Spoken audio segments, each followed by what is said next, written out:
कभी सोचा है, जब जीवन के सारे दरवाजे बंद हो जाएं, जब अपनों की आंखें झुक जाए, जब इंसाफ का मंच मौन हो जाए, तो किस पर विश्वास किया जाए? द्रौपदी ने उस क्षण कृष्ण पर भरोसा किया।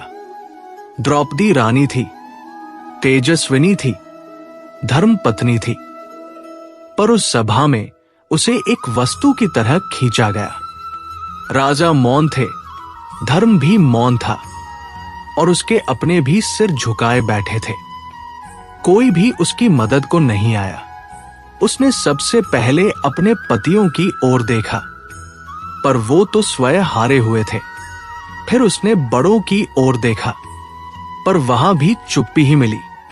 जब इंसानों से उम्मीद टूट गई, तब उसने अपना सिर आसमान की ओर उठाया और कहा, हे कृष्ण, अब बस आप ही मेरी लाज बचा सकते हैं।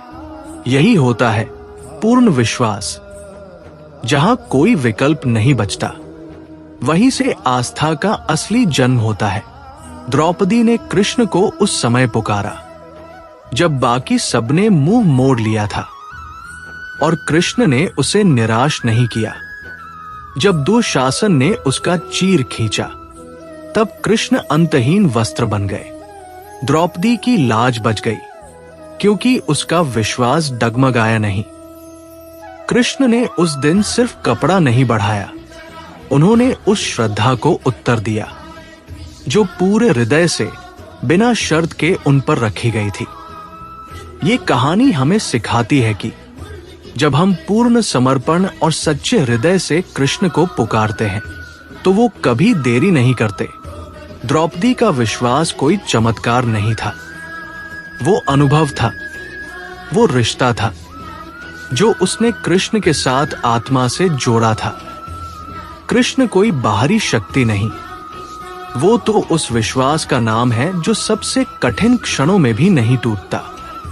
आज भी जब हमारे जीवन में संकट आते हैं, हम कोशिश करते हैं, लड़ते हैं, रोते हैं, और जब थक जाते हैं, तो एक सवाल मन में आता है, क्या सच में कोई है जो हमारी पुकार सुनता है? द्रौपदी की कहानी उसी सवाल का जवाब है। हाँ, कोई है जो देख रहा है, जो सुन रहा है, और जो तब आता है जब हम सच में उसे पुकारते हैं। विश्वास वही होता है जो अंधेरे में भी दिशा दिखाए, जो संकट में भी कहे, मुझे पता है मेरा कृष्ण आएगा। द्रौपदी का भरोसा कोई एक घटना नहीं था, वो जीवन भर का रिश्ता था।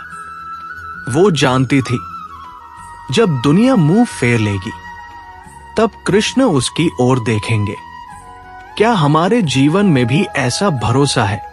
जब नौकरी छूटे, जब रिश्ते टूटें, जब असफलता सामने खड़ी हो, क्या हम तब भी कह सकते हैं, हे कृष्ण, मुझे आप पर भरोसा है?